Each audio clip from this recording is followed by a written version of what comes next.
Artist scales is a system I learned from Lee Howard Stevens, one of the world's most influential marimbas. He developed it after observing the way students often play scales in band class, and how a system that is well designed for wind players is not automatically well designed for percussionists as well. Artist scales address three things essential and unique to percussionists. The first is our large instrument size and our need to perceive all of it as a unit. The second is the large body motions that we are required to make to reach everything on our instrument. And the third is to develop an integrated phrasing concept so we match the wind and string players that we're playing with. This system requires a 4-octave instrument, so that's going to limit us to marimbas, full-size xylophones, and a few extended range vibraphones. The rules are simple. 1, we're going to play 3 octaves with no pause at any point.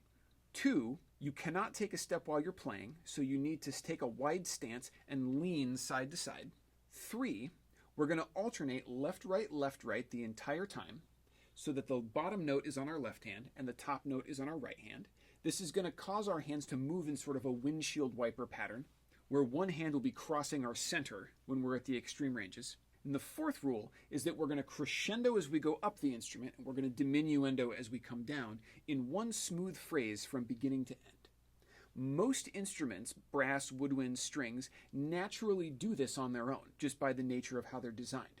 We have to work extra hard to match this concept because our low bars have a tendency to be the loudest, while our high bars are the softest. And this makes us sound like we're doing inverted backwards phrasing all the time unless we go out of our way to correct that. To find where you stand for each scale, put them out on the lowest note and the highest note that you're going to play, and then place yourself physically exactly in between. Now, if you look straight in front of you, you're going to notice that the center note that you play is probably not directly in front of you. This is because the bars to the left of you most of the time are bigger than the bars to the right. Once you've found these notes, widen your stance and soften your knees so you can easily glide and slide to the left and reach the notes down here, and then you can slide to the right and easily reach all the notes up here. We're going to play in our end spots and our bizarro end spots for a consistent tone, just as we have before. And when we play, we're going to start butterfly wings soft on the bottom, relax into the center, and then push to the top. Then we'll relax back towards the center and push down to the bottom, trying to end with the same tone that we began with. Now, the center octave is the comfortable zone. The outside octaves are where we're going to put extra energy into being extra soft or into being extra loud to get our phrasing to work out for us. So remember that we're always relaxing into the center. So when I begin, I'm putting a lot of energy and effort into playing nice and low, and I'm relaxing towards the center, and then I'm pushing away, relaxing back to the center, and then pushing down. When you first start learning this, there's a lot to do kind of all at once. So do it all at once at whatever speed is successful, which is probably going to be pretty slow. You're learning here to track your body position, your note accuracy, and your phrasing intention all at once. This is complex stuff, but it's what we do as percussionists. So take your time to really do it the best you can. At this point, you already know your whole and half step scale pattern, and you know your visual scale patterns. So we're just applying that information over the full range of the 3 octaves here. We're going to use a stopwatch when we practice so that we see how long does it really take to get through all 12 scales at 3 octaves. As you progress, a funny thing happens. It's always going to feel like it's taking the same amount of time to you.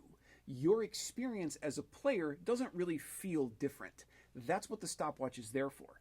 You turn it on, you play your scales, and then when you're done and you've honestly done your best work, hit that stopwatch again, and it's going to tell you how long it took you to get there. It's not unusual early on for this to take people 20, maybe even 30 minutes. You need to allow the stopwatch to show you your improvement over time. Once you get down under about 10 minutes, I recommend you move on and start incorporating some scale patterns as well. That will start to accelerate your improvement.